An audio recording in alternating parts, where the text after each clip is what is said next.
From high atop the battlements of Castle Curmudgeon, where we've gathered scholars from all across the realm to grapple with the question, who's the greater president, Black George Washington or Mexican Abraham Lincoln?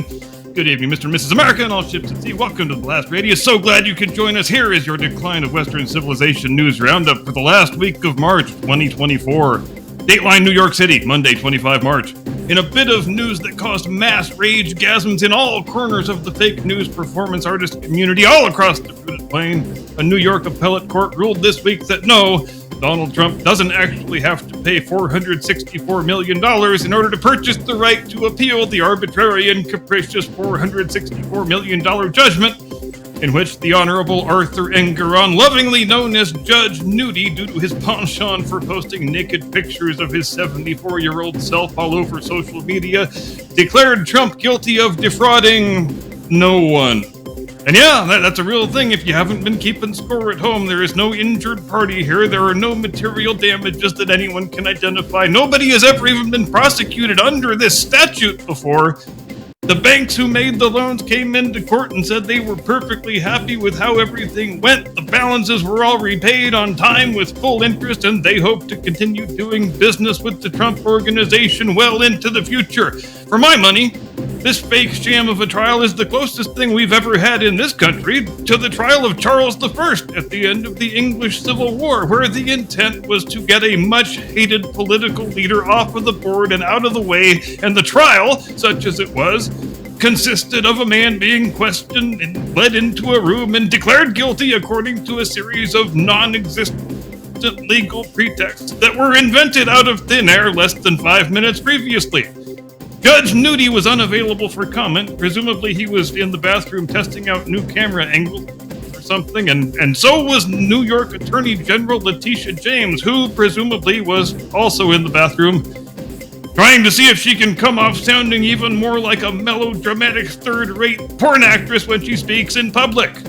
And if you happen to find yourself thinking that when you look around at these county and state level officials who have been charged with destroying Trump by any means possible so that he can't win the election, they seem mostly like a bunch of blundering, idiot, morbidly obese party functionary political hacks who couldn't lawfare their way out of a wet paper bag. Well, I think you're probably not alone in that assessment. Dateline Charlotte, Tuesday, 26 March. White House Press Secretary Baghdad Buckwheat, continuing her quest to establish herself as the dumbest living person who gets paid to speak English in public, had an on-air tantrum/meltdown, pick your own term, I guess there's plenty that apply, and then angrily hung up the phone like a pissed-off adolescent and then proceeded to lie about it afterward when a North Carolina radio host committed the unpardonable sin of asking whether President Joe Biden has dementia. I'm going to read the quote in its entirety, and bear in mind again, this person makes her living, makes a very exorbitant salary for saying words in public. Quote, that, Mark, I can't even believe you're asking me this question. That is an incredibly offensive question to ask, end quote. To which the host, Mark Garrison, replies, not at all unreasonably, but you know people ask it. And here is where the real meltdown starts. Quote, wait, oh, let me, no, you, Mark, you're taking us down this rabbit hole. Let me be very clear about this, end quote.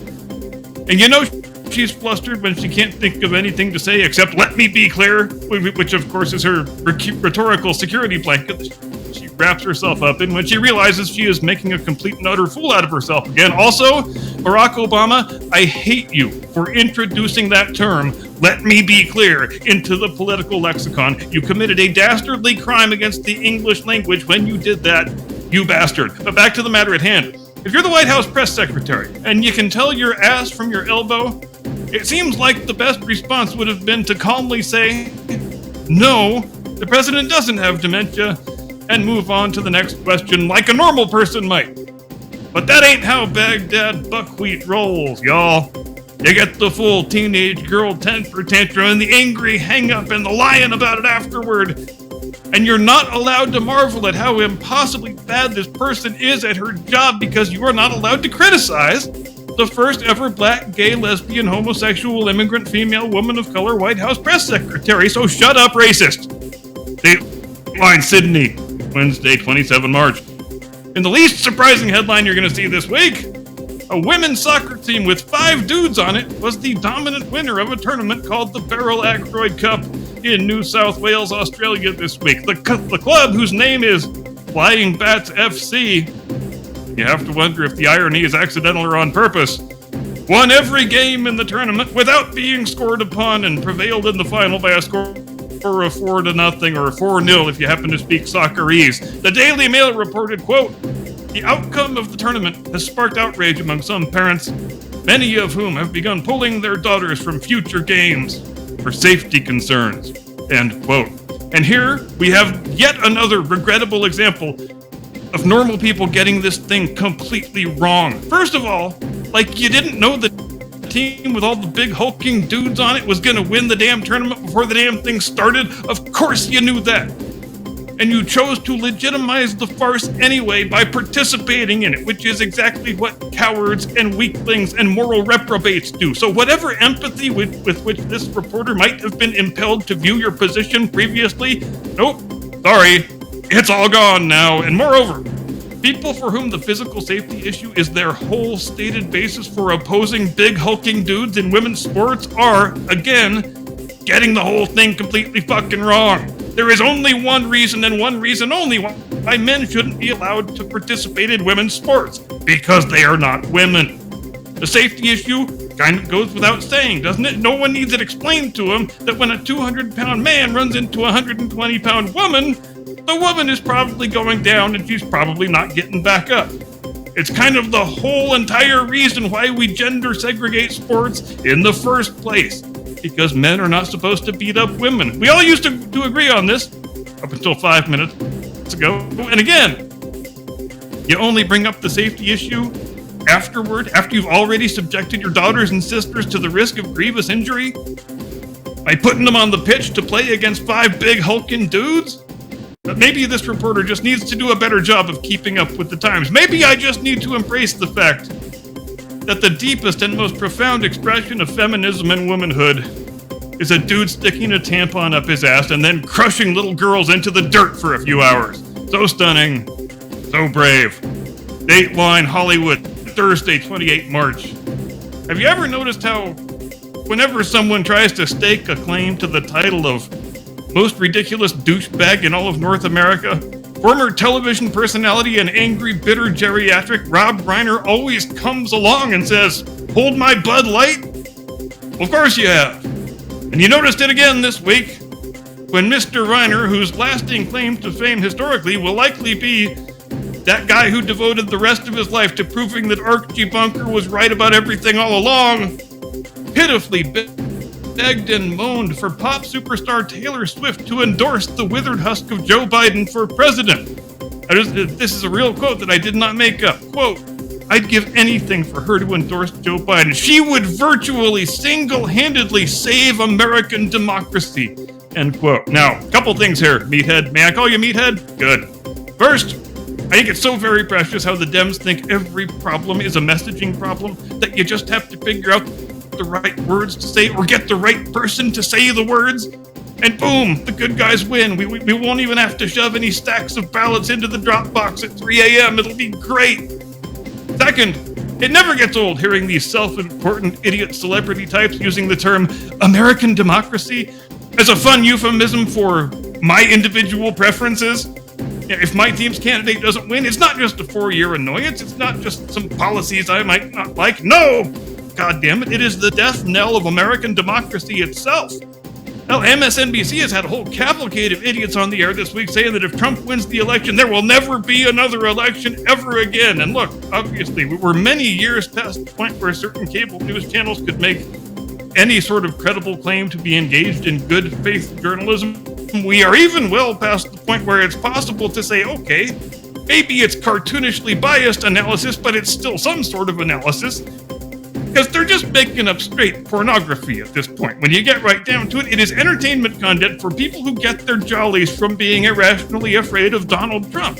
The other night, on the Joy Reid show, the chyron on the bottom of the screen actually said the following words, quote, "Trump actions and policies antithetical to Christianity." That is a subjective moral value judgment being put on the screen by a channel that purports itself to be engaged in the good faith exercise of impartial journalism. And the one thing, it is simply irreconcilable with the other. And I guess I should bring this thing full circle by saying, fuck you, Rob Reiner, you still suck. Stop perving on Taylor Swift. She's not that into you. Dateline Miami, Friday, 29 March. And the number one least shocking bit of news in this week's Roundup, the Joe Biden campaign tried to do a Hispanic voter outreach event in South Florida this week, and it went just about the same as it has every other time Joe Biden or anybody in his orbit has attempted any sort of Hispanic voter outreach. You may have seen last week Vice President Kamala Harris, the California cackler. She was in San Juan, Puerto Rico, laughing and clapping along to a song that was very obviously mocking her and the Biden and their administration, which is really impressive when you can be 58 years old and from California and know so little basic Spanish that you can't tell when you're being made fun of until some sympathetic Puerto Rican who feels embarrassed that you are making such an incredible fool of yourself comes over and whispers, yeah, they're actually mocking you right now, so maybe you don't smile and clap so much. And wasn't it also in Miami that time when Joe Biden pulled out his cell phone and played Despacito? And that was supposed to count as Hispanic outreach somehow? And who can ever forget the immortal words of First Lady Jill Biden, America's greatest doctor, when she told that crowd in San Antonio, "Si se puede! You're all as diverse as a bunch of breakfast tacos." I don't know about you, Jim Eagle, but me, I'm at a loss to figure out why Biden keeps hemorrhaging support among Hispanic voters like a hemophiliac on an aspirin bin. But you know what I think would really turn the tide for him on that front? If he announced that Easter Sunday is the transgender day of visibility, because I heard from a friend of a friend that Catholics really love it a lot when you take their most important religious holiday and try to make it all about men in dresses. I am sure those numbers are going to start bouncing right back in no time, guys. You just stick with it. And that is the end of your rather long Decline of Western Civilization news roundup for this week. I still have to do God knows how many minutes of Black George Washington voice, so stay tuned. I guess we'll see how that goes. But for now, pass the controls over to my lovely, talented, distinguished co-host, the man who is to large furry hominids what Sir Donald Bradman is to cricket, the one and only, the inestimable, your friend and mine, Mr. Caucasian Sasquatch.